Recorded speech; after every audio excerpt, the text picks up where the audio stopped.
सर्बानंद सोनोवाल जी और तेजस्वी सूर्या जी द्वारा समर्थित राष्ट्रपति के अभिभाषण प्रस्ताव के समर्थन में खड़ा हुआ।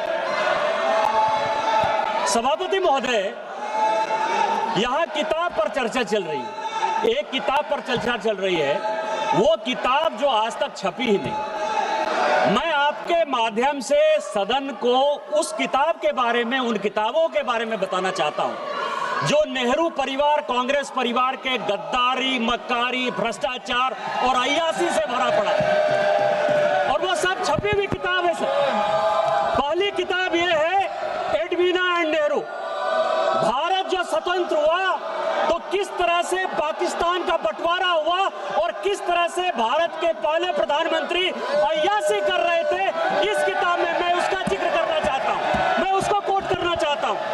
दूसरी किताब है सर, जो मथाई साहब, जो नेहरू साहब के पीए हुआ करते थे, वो कह रहे हैं कि इंदिरा गांधी के साथ उनके व्यक्तिगत संबंध थे और उन्होंने भ्रष्टाचार के आरोप में जो है उनको हटाया।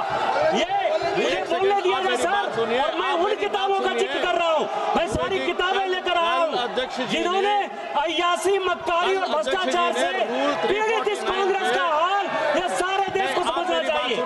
ये किताब है सर, सारी सोनिया जी की किताब है ये सर। किस तरह से उन्होंने भ्रष्टाचार के आधार पर, किस तरह से भ्रष्टाचार के आधार पर इस सरकार को चलाया और 10 साल तक जो है किस तरह से करप्शन किया। ये इंदिरा जी का किताब है सर, ये इंदिरा जी का किताब है जिसने कि धीरेन्द्र ब्रह्मचारी के साथ किस तरह के संबंध थे और डिफेंस डीलर के क्या संबंध थे।